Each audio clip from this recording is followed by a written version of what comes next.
എല്ലാവർക്കും എൻ്റെ ഒരു പുതിയ വീഡിയോയിലേക്ക് സ്വാഗതം.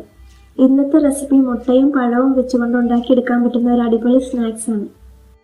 ചാനൽ ആദ്യമായിട്ട് കാണുന്നവരാണെങ്കിൽ ഒന്ന് സബ്സ്ക്രൈബ് ചെയ്ത് ബെൽ ഐക്കൺ കൂടി അമർത്തുക. അപ്പോൾ നമുക്ക് നേരെ വീഡിയോയിലേക്ക് പോകാം.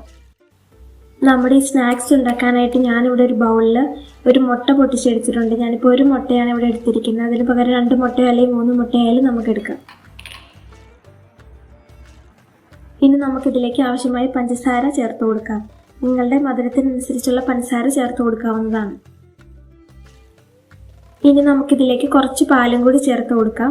അതിനുശേഷം ഇത് നന്നായിട്ടൊന്ന് മിക്സ് ചെയ്തെടുക്കണം.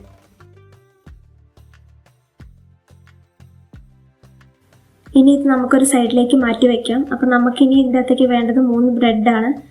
ഇനി ഓരോ ബ്രെഡ് എടുത്ത് ഇതുപോലെ ഒന്ന് കട്ട് ചെയ്തെടുക്കണം.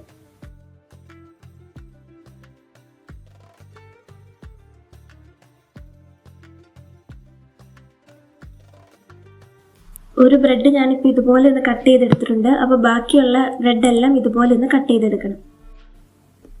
ഇനി നമുക്ക് അടുത്തതായിട്ട് ഇതിലേക്ക് വേണ്ടത് പഴമാണ്. അപ്പം ഞാനിവിടെ ഒരു പഴമാണ് എടുത്തിരിക്കുന്നത്. ഇതുപോലെ ഒന്ന് വട്ടത്തിൽ അരിഞ്ഞെടുക്കണം. ഇനി ഒരു കടായി അടുപ്പത്ത് വെച്ചിട്ട് അതിലേക്ക് നമുക്ക് കുറച്ച് നെയ്യ് ചേർത്ത് കൊടുക്കാം.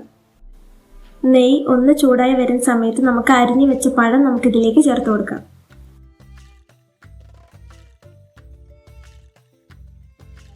ഇനി നമുക്കിതൊന്ന് ചെറുതായിട്ട് വാട്ടിയെടുക്കണം.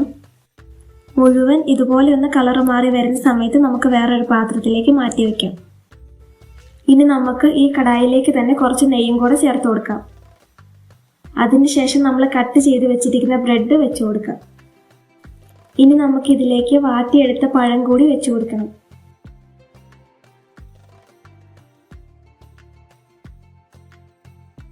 പഴം വെച്ച് കൊടുത്തതിന് ശേഷം ഇനി നമുക്കിതിൻ്റെ പുറത്തേക്ക് മിക്സ് ചെയ്ത് വെച്ചിരിക്കുന്ന മുട്ടയുടെ മിക്സ് ഒഴിച്ചു കൊടുക്കാം.